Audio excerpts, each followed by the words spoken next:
So thank you so much for joining us for our December Collaborative Cafe, where we're going to be focusing on HR trends for 2025. So taking a look at today's agenda, we'll start with a welcome, little introductions of our panelists here today. We'll do a topic interview with our specialist here. We'll then do our traditional breakout discussions where we get to break out and talk amongst one another. Then we'll get back together as a group, of course, saving time for Q&A at the end before we wrap up and talk about next things on the horizon. A little bit about our team. Most of you, if you've attended a cafe before, you know myself. I'm Lisa Brown. I'll be serving as your host today. I'm the Vice President of Client Services here at HR Collaborative, and I am delighted to introduce you to our panelist here today. Our panelist here today is Jordan Ferrario. She's one of our talented HR business partners here at HR Collaborative and a talent community member as well. Jordan's been with us for a little over a year now. Jordan's background, so she specializes in employee relations and organizational development. She's dedicated to fostering an inclusive culture, aligning HR strategies with business goals by utilizing more than 15 years of experience in people management. So Jordan, I'm going to kick it off to you. I'm going to toss it over to you to kick off our conversation. And we are all wishing we had a crystal ball, right? So we knew what the new year was going to, take us into, what businesses need to focus on, what HR folks need to focus on. And you've really broken it down into three primary trends and areas that we're likely going to need to focus on in the new year, or that business partners or that businesses are going to. So I'm going to relinquish my control of the remote while I toss some questions your way and you educate us. So our first trend here today. All right. So when looking at this list, the list never ends, right? Oh, sure. Just like a day in HR, the list never ends. You're never finished, but you have to feel like you are. Find a way to, in this example, become more agile. How can you accommodate the new compliance changes? And this covers a lot of different areas. One thing you think of first is we thought the FLSA changes were coming through, and they aren't. But what that does help us understand is that every year, really, you can be looking at your roles. What is the non-exempt status? What is the exempt status of each of your roles? And is it still accurate? That's a great time to update job descriptions and make sure that your organization is compliant in that area. Embedding HR in business goals, you want to be sure that you have the knowledge and understanding that your specific business needs to be sure that you are the HR person for that organization. So we all in HR want to know everything. We want to learn everything. It's HR topics that are important to us, but what's important to your specific area. So keep that in mind. How do you embed HR in your business goals? What are some ways that organizations can do that? I think the first piece is finding those key relationships in the organization. How can you make sure that you and the leadership are aligned and that you understand what their goals are? So like I said, you may have your own HR goals, but how do you combine that with the greater organization and understand what they need? Gotcha. Great. And then for yourself as an HR person, one way to complement that, I think, and truly become more agile, because this concept actually, as our article shows that we'll share later, originates from the agile concept from a development standpoint and a computer programming standpoint, but continuous growth and understanding, what does your organization need? What does the world around your organization need? Who are your customers? And how does your performance and your knowledge complement that? Absolutely. Great. What else is coming up? Well, a lot more. Oh. One thing that's constant is change, right? It is. One thing that is constant is change. I know with compliance in the prior slide, I didn't mention ESTA. It's kind of the word we don't like to say. We don't know much about it yet, but we almost know too much, but then what do we do with it? Yeah. Absolutely. And how does the organization respond? How does leadership respond? We still don't quite know, I think, all the details, but with what we know, we have to do the best we can. Right. And Absolutely. so, the clients that we've spoken with, we just want to be the best partner we can and help them understand. I think our webinar with Varnum was a great complementary piece to this area. Yeah. But there's so many great resources out there. There's a variety of different organizations trying to understand what is the focus there, and not only how do we comply, but how do we make sure the organization understands that we're doing the best we can. you know? We don't want to take away time off, but there's going to be a change. Yeah. Succession planning is an area that many organizations, I think even smaller organizations, might not always think of.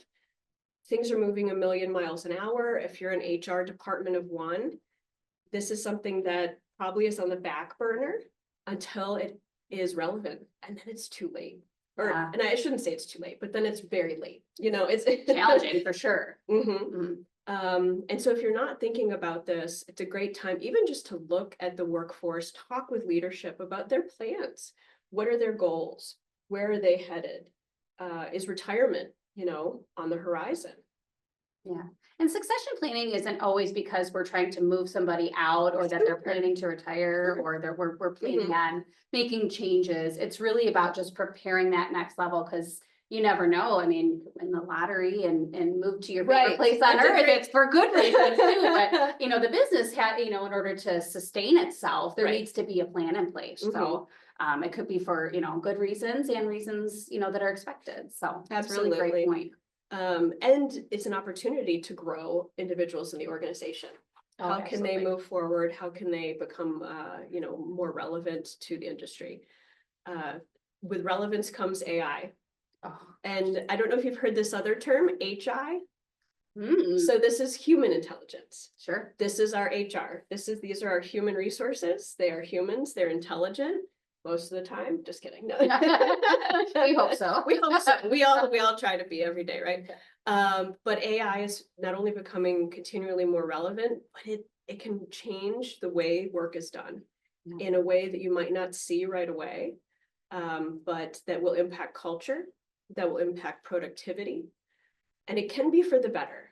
But you've got to be sure you approach it in a way that you know, is not only compliant to your industry, but that is, you know, I would say maybe taking baby steps. Sure. Let's not just put a handbook in ChatGPT and ask for something back, you know, and just take it at its face value. Exactly. Right? Yeah, I think a lot of people, when we heard the term AI, like, oh my gosh, robots are going to be taking all of these humans' jobs, and it's basically going to replace us. And that's not at all what's happened, what's going to happen. There's automation that's been happening for decades, right? It's more the it's changing the way that we work. It's in some cases it's helping us be more, you know, streamlined or efficient in the way that we work, but it's not seamless because artificial intelligence was still built by humans. And so it's the algorithms are based on how we've programmed it. So I think a lot of organizations with this change management is how to use it responsibly. Absolutely. Right? Compliance and responsibility and validate. And there are some great policies out there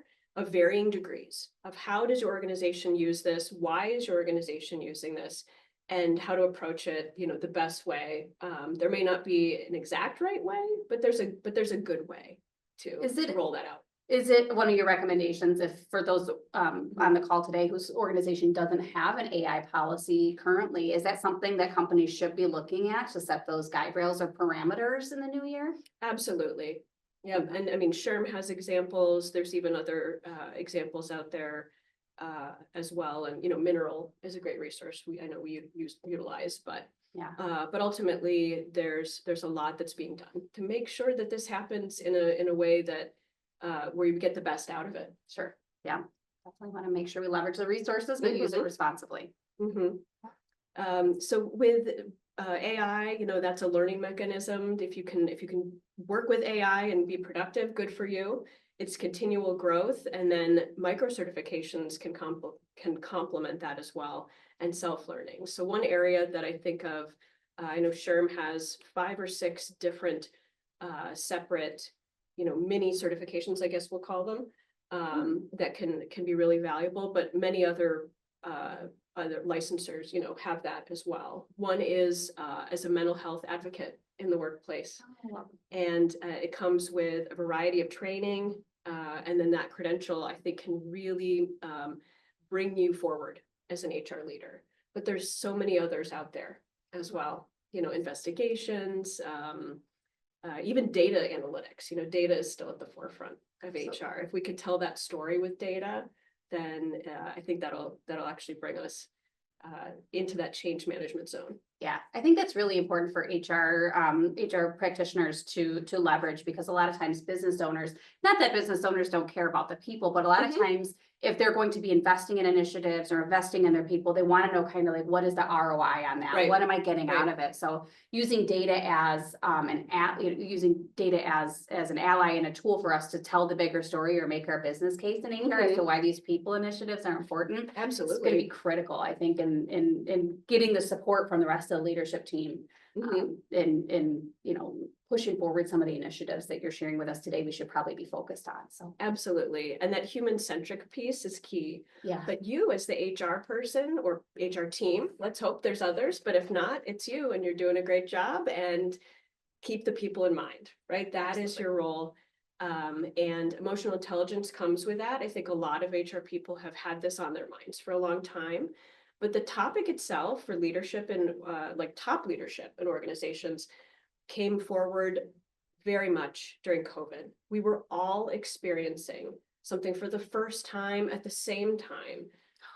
Previous generations had, other iterations of this in different ways, but the entire world having something happen at the same time brought to the forefront, how do we deal with mental health? How do we make sure we're focused on the whole person and not just the job, that we're spending the majority of our, waking hours at work?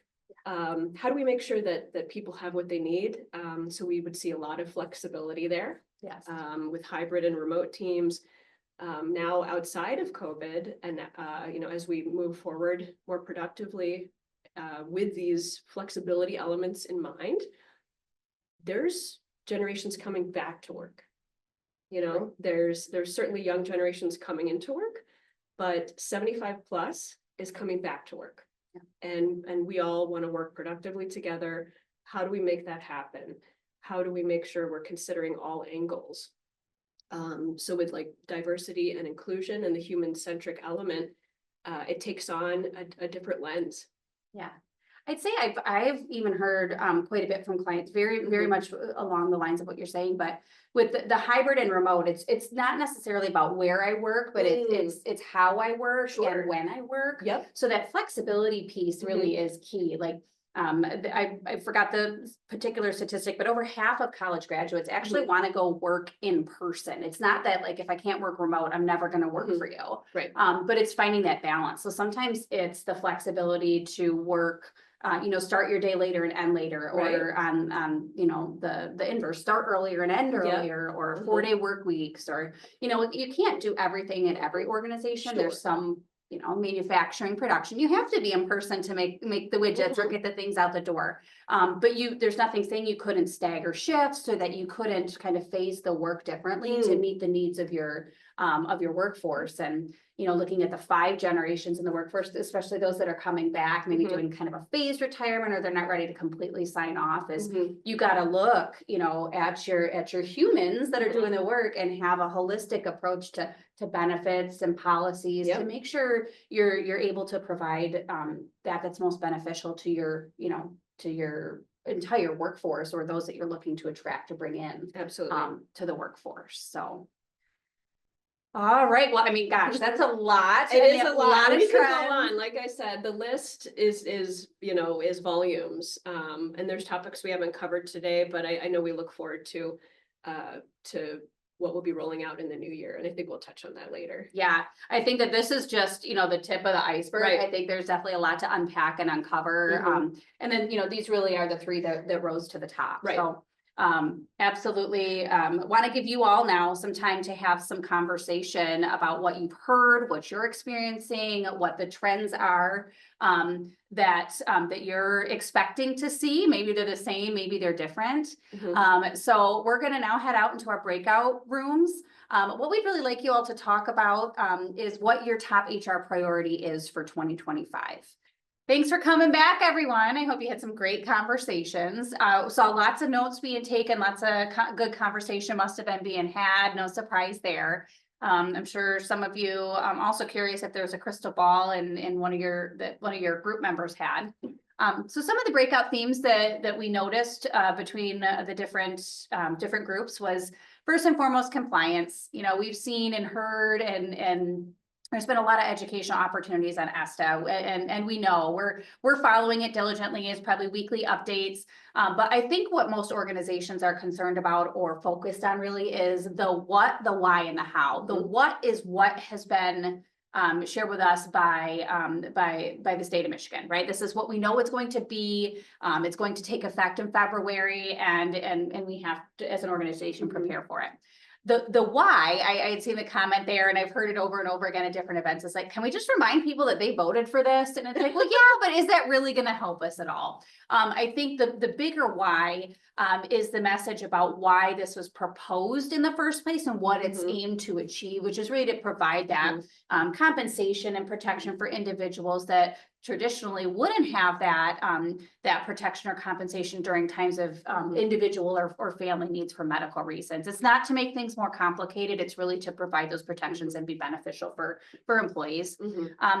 And from, a hospitality industry perspective, I think that's where like we're seeing the biggest impact, the biggest challenge, that maybe that workforce, especially on a part-time basis, hasn't had the need for this, but at the end of the day, actually, I think it's really helpful. Yeah. So, taking a perspective of what do you already have in place? How can that be moved forward and combined in a way maybe to evolve into what ESTA will become? Yeah. And that's exactly what we saw in the comments too, is a how, because I think a lot of we know kind of what it is and why it's happening, when it's happening, but now, okay, how do I implement this in my organization to make sure I'm compliant? Sure. And that is the tricky part, right? Right. Is understanding, how do we accrue for it? Who gets it? What are eligibility? And organizations all over are going through this. You're not alone there. We at HR Collaborative, we are going to be partnering with Merckforce, Mercantile Bank, in February to talk about strategies on how to set your system up for success to make sure you're, doing all that you can to be compliant with that. So more information on that to come. If you're not already subscribed to our newsletter or getting our emails, please do. That information will be included in there. We, of course, AI, we talked a little bit about this, so no surprise there that it's also a theme that was talked about in the groups. That's really how HR can spearhead AI in your organization. Really taking this as an opportunity. If this isn't a topic that's being discussed, that HR can really shape the narrative and be a leader in communicating how AI will undoubtedly be used in your organization and the appropriate, use of such.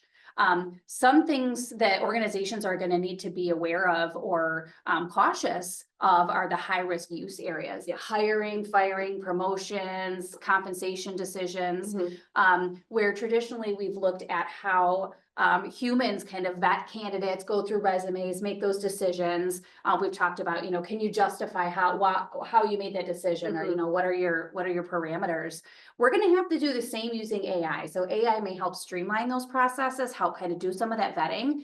But as an organization, we need to be prepared to defend it if anyone were to say that your system has those biases, those biases built into it. And so we're going to have to do a lot of validation and checking those parameters, because that could get you in trouble pretty quickly. Sure. So just like any other technology from an HR perspective, approach it from the back end. What is the admin side of it?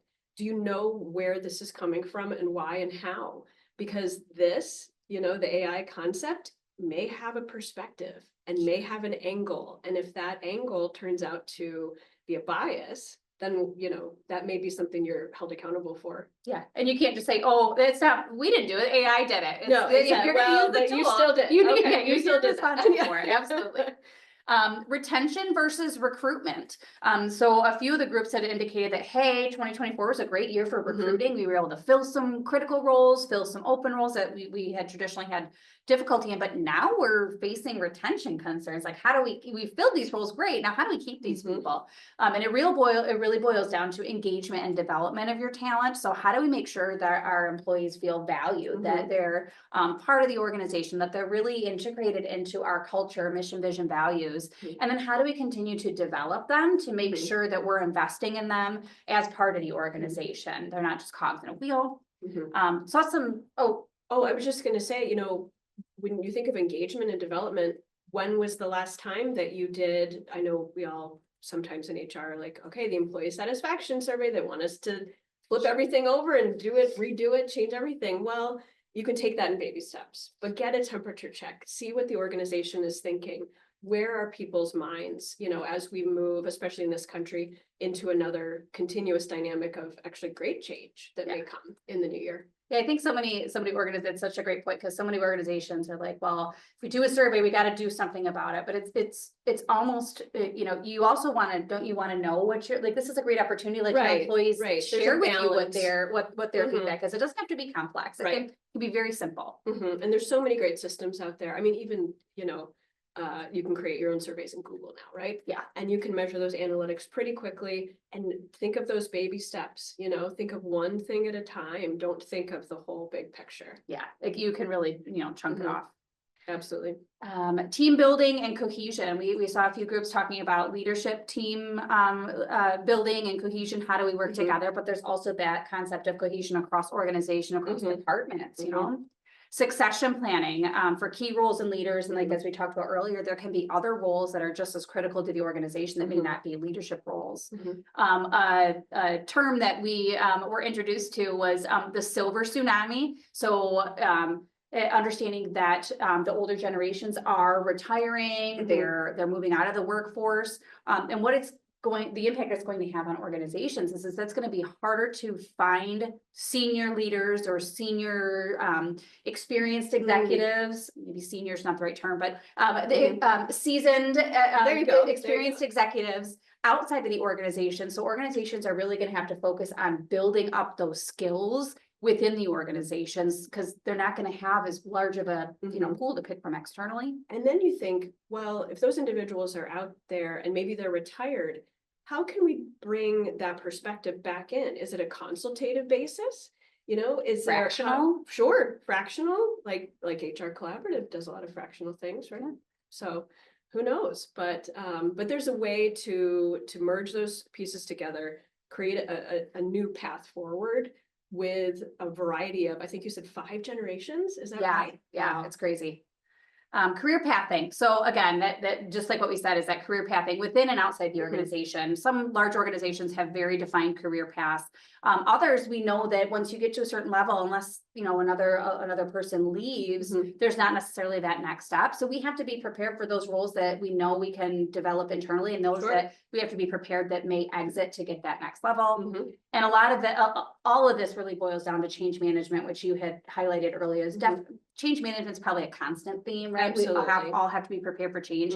But what I've seen in the comments is a lot around mergers and acquisitions, organizations. When leaders, owners of organizations, there's no longer that multi-generational ownership where they're handing it down to their child who wants to run it. Like a lot of these organizations are looking at selling their company to a new entity versus or to a new individual. It could be, it doesn't have to be acquired by a larger organization, but it's no longer generational ownership where it's just passed down. There's changes that come with that. So change management is crucial in that. So and an exit is a plan. It might not seem like it at first, but it sure is. Yeah. So those are a lot of the great themes, some of which Jordan spoke about earlier, some of which are new. I'd like to open it up to our facilitators just to see if there's anything that we didn't cover in here. Jamie, was there anything, maybe one thing that rose to the surface that we didn't talk about here that your group talked about? Well, I'll put in a request on behalf of, I'll back up to the very first one, that ESTA, that we're all figuring it out whether we like it or not. It would be nice if, and hopefully it's coming, once sort of the dust settles on some of the potential regulatory changes, it would sort of be nice to have like a published cheat sheet on what it is and what it isn't, or if there can be some loose guidelines, just looking for a little bit more concrete information, because we're still hearing that so many leaders and the people in this room, their people are feeling like, because of how it gets administered, they feel like something's being taken away rather than no, it actually helps you. So how to package it so that people don't feel like I took away PTO from you. And in reality, how to tell the real story so that all of us are not the villains in this, but that it is serving its original intent. We hit on the recruiting retention, and I will quote a colleague of mine, Matt Gemolo, who said, retention is the best recruiting strategy. And part of that, we talked about development as an investment and a way to really do that. We were all inspired to make sure we did have an AI policy in our organizations. I'm still hearing that they love the wow factor of like, that was super cool. I just read that big complicated report for me and I understood it. But there also still a decent amount of apprehension from a privacy standpoint, Sure. personal information. And that I feel like we're still, can't decide which we should be excited or afraid, right? Yeah, got that. And can I, before you take all the great ideas, I want to give our other facilitators a chance too. Julie, any one thing rise to the surface for your group that we didn't talk about already? Oh, can you see me okay? We actually touched on engagement as a big part of retention and just understanding the individual needs, really, level setting with what motivates each individual from that retention standpoint, using CEO lunches or breakfasts to get connected depending on the size of the organization. How do you start to engage with each team member to understand what motivates them, what's going to help them continue to grow in their path? Benefits was a big topic. How can we get creative with benefits to build that retention as well? Not a lot of focus on ESTA in our group. I took a minute to do a little public service announcement, but it didn't seem like it was an area that was a big concern. So it kind of depends on the roles that we're in too. So, and last but not least, I think we, with AI, we just looked at some creative ways that we could look at educating, because we recognize that educating around AI is going to be the focus for the year to come. So Dan, anything that I missed in our notes here? Oh yeah, I'd say that is about covering it. Like you said, just the creative ways to do the retention with the engagement and the benefits. Some smaller things that maybe competitors aren't doing, like the pet insurance we talked about, and just different small things like that that can help improve retention. Sounds like a great topic for a future cafe. I love it. Anything else, Teresa or Matt? I know we want to save time for Q&A, but is there anything else that we didn't mention or that the groups haven't highlighted that you'd like to toss in before we hop over to that? Really, for me, I guess my realization was the more things change, the more they stay the same. I still think, depending on, HR is such a huge function with so many facets to it, and we still need sexual harassment training. We still, depending on your industry, talent acquisition and recruiting is still an issue. So it's great that we've got our eye on these things, these trends, but there's still where the rubber, meets the road, or whatever the saying is. There's still a lot of the HR stuff that still needs to happen. That's just so foundational to what we do. Yeah, absolutely. Yeah, and in our group, one of the things that hasn't really been touched on a ton, we mentioned leadership changes. A number of the individuals in our group had new leaders in the last few months or about to have new leaders, and really just the change that brings, but also the nervousness maybe around those changes. How does that affect me particularly? And so talk about some of the communication strategies or the need for good communication strategies to touch base with every person and make sure that they feel heard, that those fears are kind of dissuaded. So again, not let those run away into I'm just too nervous and too scared of these changes and move on. So yeah, it's great conversations with today. Well, thanks for taking us home, Matt. I know that you've been tasked with the big chore of monitoring the chat. So for any of you out there, any participants that have a question for Jordan and I, or just for the benefit of the group, please use the chat function to put your to enter your questions in there. We'll try to answer as many as we reasonably can within the time, but we know sometimes we have lots more questions than we have time to answer in our brief time this morning at the cafe. So if we don't get your question, we'll make sure that we follow up afterwards. So with that, Matt, do we have any burning questions in the chat that the team would like Jordan or I or the better of the group to chime in on? Let's see, not questions just yet, but one question that we talked a little bit about that I'm curious to know from the two of you. We talked about, our group did talk about ESTA, in the respect of, kind of comparison with the FLSA changes of, didn't expect FLSA to change, but it did. Right. Whereas with ESTA, we do expect it to keep changing. And so what's kind of your hope or your thoughts on the best times to really start diving into that, to start making policy around it that isn't too soon, but isn't too late, where you don't leave yourself enough time to act on it?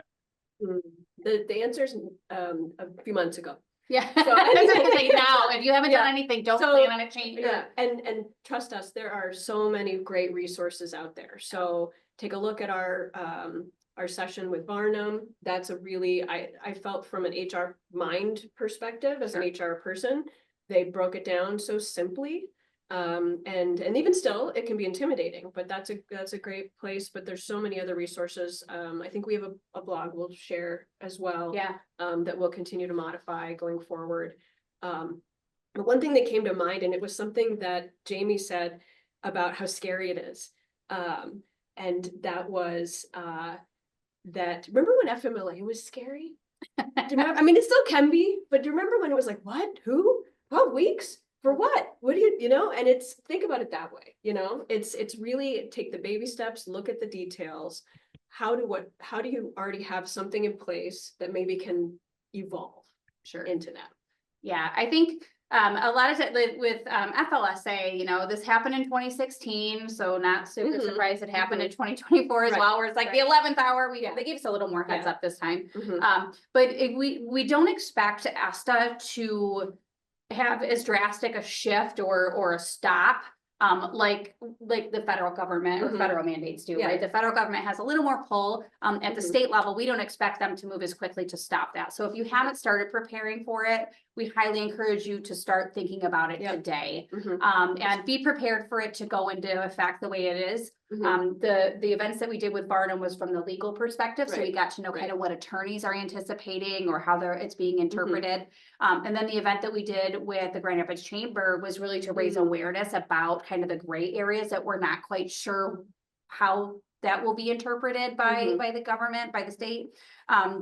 And so the chamber's doing a lot of work at understanding what does this mean. So if it can, as it continues to evolve, because it will, the one thing that's part of the gray area is that there's really no precedent set yet because there's no case law because it hasn't gone into effect. So what we're encouraging our clients to do and organizations to do is really design their programs and their solutions with assuming or going into it with the best intent to be compliant. If you can show, that the effort was made to comply with the particular requirements of the law, and if ultimately we find that one slip, if we can show that we've done our best effort to be compliant, I'm not an attorney, so this is not legal advice, but I would assume that there will be some leniency or some time to correct it before any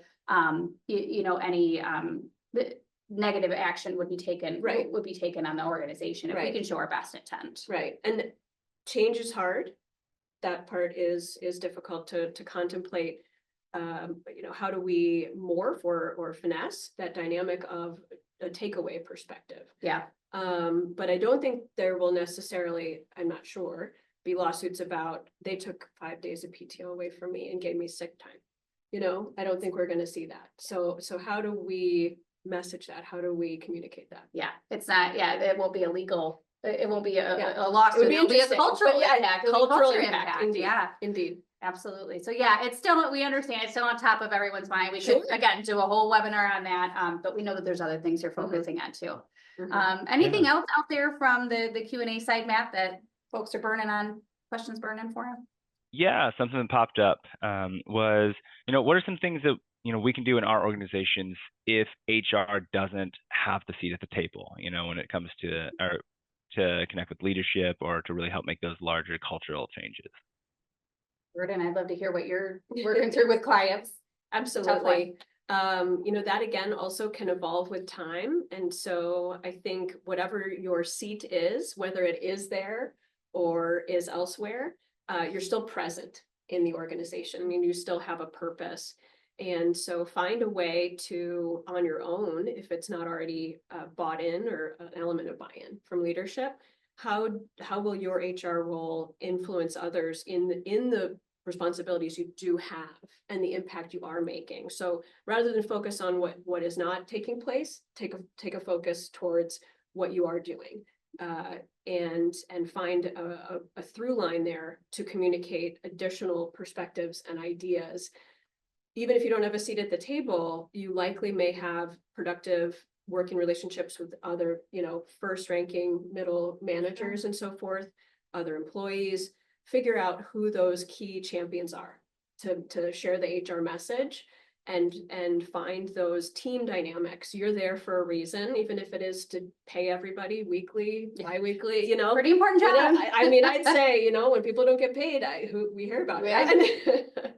So find those opportunities in what does exist in how you are impacting, because you are impacting the organization every day, whether or not you realize it. So, you know, you can progress that. Yeah, I love that. It's like, you know, finding those internal ambassadors of Mhm. HR, right? It may not be Exactly. senior I love leaders, but it's like, ambassador. yeah, Great word, yeah, great it's like, word. hey, our production manager knows how important it is that we get somebody onboarded Mhm, quickly mhm. and they're up to speed and we have them all their training material, and they have everything to hit the ground running. Sure. And have them kind of weigh it like, yeah, gosh, you know, Mhm. HR really helps with this. I Mhm. love this. Mhm. And then we talked about the data piece earlier too, is Mhm. leveraging the data to tell the The story story. that would be Mhm. meaningful to that leader that Right. you're trying Mhm. to have that influence with. So. Yeah, and with a session like this, you know, that I think we try to do it monthly, maybe it's every other month sometimes, or other various webinars that are out there. Take those networking opportunities and tap into your community, because sometimes it's not always going to be the internal dynamic. It's going to be Sure. how you find your HR connections, whether it's, you know, joining boards, participating in other organizations, or even just sharing HR knowledge with your network. Yeah, that's great advice. I have time for one last question. Anything else, any burning questions out there, Matt, or did we? Hey, Lisa Brown, Lisa Brown. Yes. I thought someone brought up in our group, DEI, right? So like we talked a little bit about that. I mean, you know, it was such a hot topic, right? And we looked at our trends and like, you know, what are organizations doing? Where's the pendulum? It just feels like, I don't know. Any thoughts or comments on that? The first thing that comes to mind to me is the generational inclusion. Sure. So I think we all probably by now have heard and read a variety of perspectives from how SHRM is presenting it as I and D now. So the E, which, not that it's irrelevant, but it's sort of blended among the I and the D. piece, So inclusion and diversity is sort of that new thought pattern or thought leader dynamic. So the generational piece is key.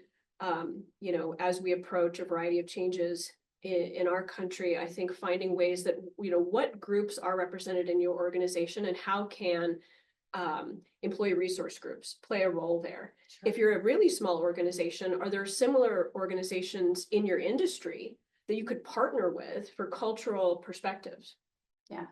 And you know, that's a great topic. That it's like diversity, equity, inclusion, and belonging, really, because we want everybody to feel like they belong with the organization, or as part of your organization is always going to be important.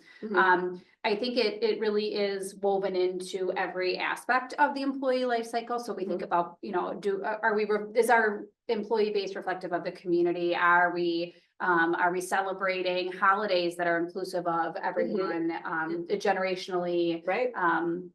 You know, different dynamics, race, ethnicity. Flexibility plays a big role in belonging and inclusion. Yeah. And then just understanding, you know, what that flexibility or what those accommodations, or how can we structure our workforce to really be inclusive of all, and then making sure our language is inclusive of all. Right. That again, there's definitely more evolving there, but it is still at the forefront, and I think it's woven in a lot of the different initiatives that HR is going to be focusing on in 2025 because everything's changing.